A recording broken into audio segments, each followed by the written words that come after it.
la parole est tout d'abord à la présidente Geneviève Garrigos. Oui, bonsoir, Monsieur le maire, chers collègues. En décembre dernier, j'ai eu l'honneur de présenter déjà devant notre Conseil une délibération accordant à l'association ACT UP Paris une subvention de 30 000 € pour ses activités de prévention au VIH-Sida. Nous avons collectivement choisi de soutenir cette association et ce n'est que justice, considérant son travail déterminé sur le terrain au service de l'accès aux droits et aux soins et de la prévention sous toutes ses formes.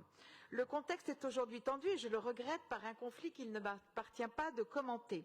En revanche, ce qu'il m'appartient de commenter, et c'est de mon devoir, c'est ce qui concerne directement l'action qu'il est en question de financer. En lien au fait que, selon Santé publique France, 650 000 tests de dépistage n'ont pas pu être réalisés à cause du Covid-19 en 2020, que 173 000 personnes en France vivent avec le VIH, dont 24 000 l'ignorent. Ce qui doit nous faire réagir, c'est que 23% des jeunes interrogés par l'IFOP en février 2021 n'ont jamais bénéficié d'un enseignement ou d'un moment d'information spécifique sur le VIH au cours de leur scolarité, un chiffre en augmentation constante depuis plus de 10 ans.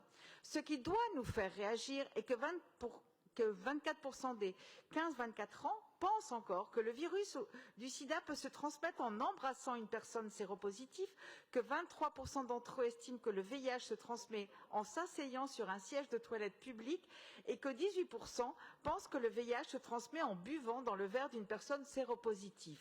Autant de préjugés qui entravent la prévention et alimentent la sérophobie.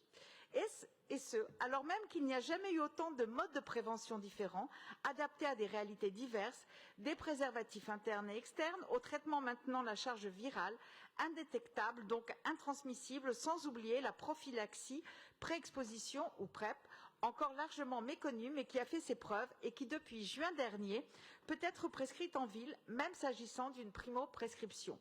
Les messages de prévention se perdent dans la clameur d'une autre pandémie qui occupe les esprits et sur le terreau d'un malaise maquillé en pudeur entretenu par les attaques incessantes des opposants aux droits des femmes et des personnes LGBTQIA+. Alors, oui, il est utile en 2021 de tenir des tables de prévention avec distribution de préservatifs dans les établissements scolaires. Oui, il est pertinent d'accompagner dans leur accès aux droits sociaux les personnes vivant avec le VIH. Et oui, il est grand temps de mettre en place, en direction des plus jeunes, une campagne de prévention inclusive qui ne néglige aucun des outils qui permettent de se protéger, de connaître son statut sérologique et d'accéder au traitement, car ce sont des savoirs qui leur seront utiles tout au long de la vie.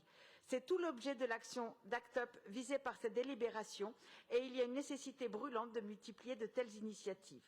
La ville de Paris, depuis plusieurs années, notamment avec le développement du programme Vers Paris sans sida, a engagé une stratégie ambitieuse sur cette question. Une stratégie qui a fait ses preuves et qui est renouvelée autour d'objectifs ambitieux, tant envers les Parisiennes et les Parisiens que par l'action à l'international.